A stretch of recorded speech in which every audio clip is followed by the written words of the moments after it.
Greatness cannot be achieved without obsession. If you want to be the best, you must be obsessed with it. If you want to be the best anchor man, you must be. You have no choice. There's no other way around it. There's no easy way to do it. You have to be obsessed with that shit. Can't get away from it. Obsession. So I know a little bit about getting to the top. I also know a little bit about falling from the top. In 2005, I had open heart surgery.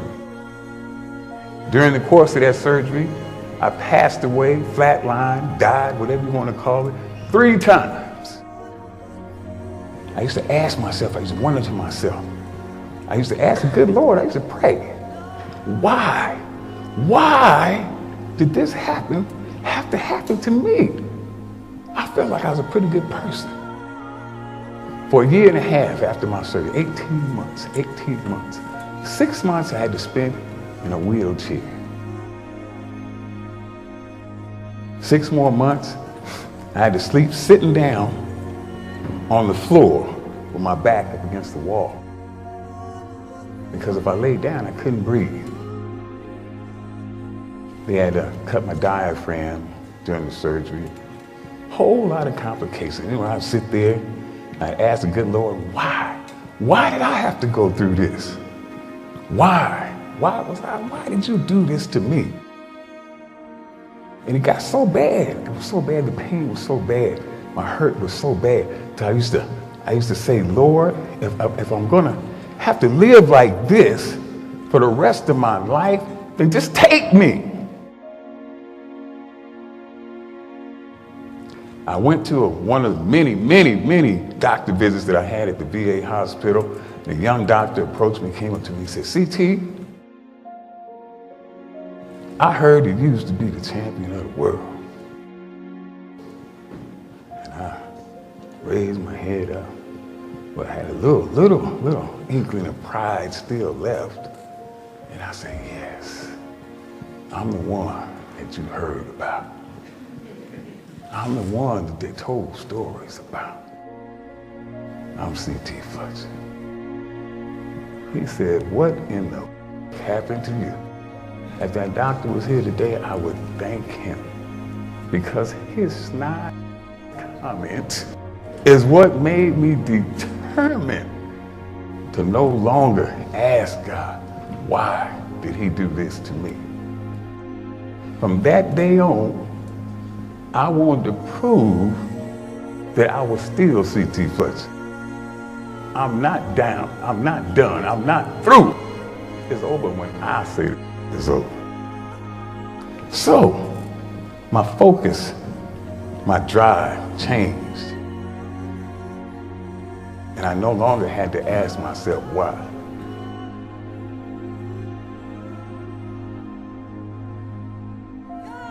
So I tell you today, I called, when I was preparing to be the world champion, when I wanted to be the champion, I called it my magnificent obsession.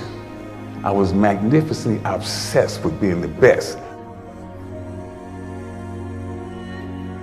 I stand here today and I tell you, I have a new magnificent obsession. I'll tell you, first of all, that everything I went through, every beating I got, every nose that was broken, every bone that was broken, all the suffering I went through in my recovery to come back, all the times I couldn't breathe, I rushed to the emergency. It was all, every minute of it was worth it. It was all worth it. It was nothing. So no longer do I ask the good Lord why. I thank him. I thank him for choosing me, to be the one. So I am the one that he chose to not die, but to stay here and deliver that message to you.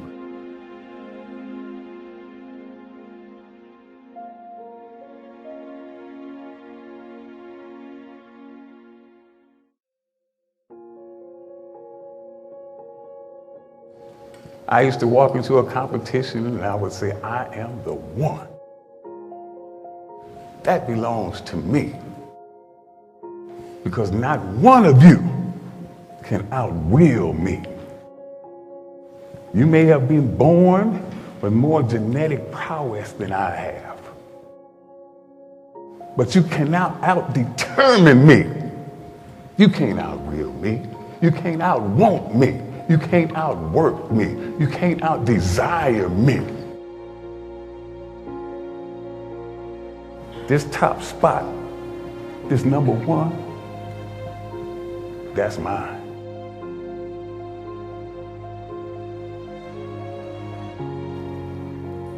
Every time I go to the doctor, they tell me what I shouldn't be doing and what I should be doing and what I won't do and what I can't do.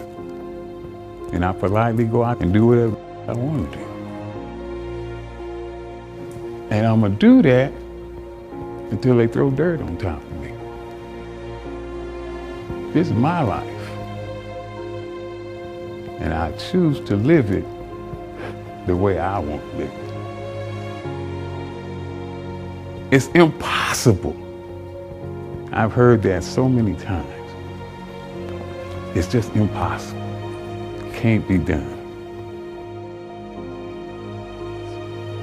Anytime that you give your best effort, that you give everything that you possibly can give, there is satisfaction in knowing that I did my absolute best.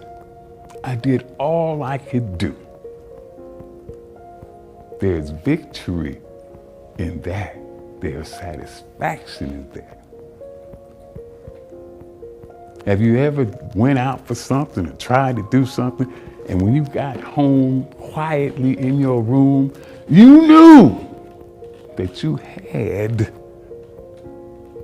that much more that you could have gave, but you didn't want to look ugly in the face because your girlfriend was looking, or your boyfriend was looking. You didn't want to frown up like that and look, embarrass yourself. So I held back a little bit. Then you know, in your heart, you did not give everything that you had. And you don't know if nobody else knows.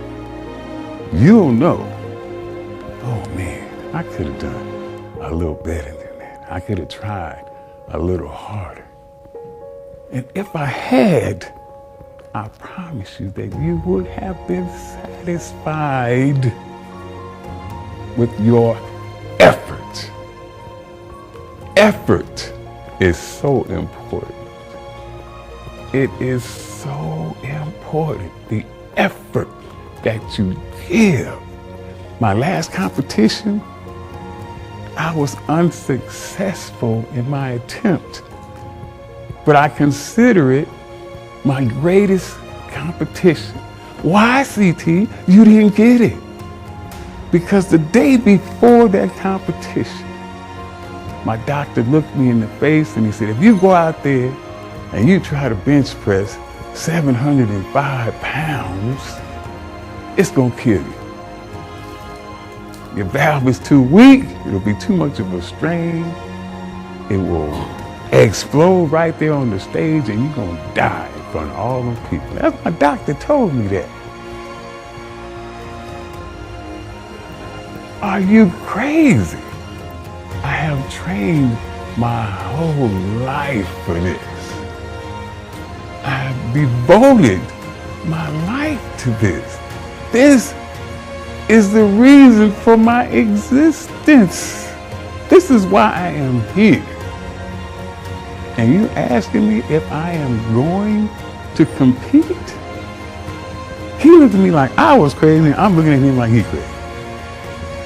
Of course I will be. And if I do happen to die on that stage tomorrow, then you know what? So be it. So be it. I guess that's why they call me crazy.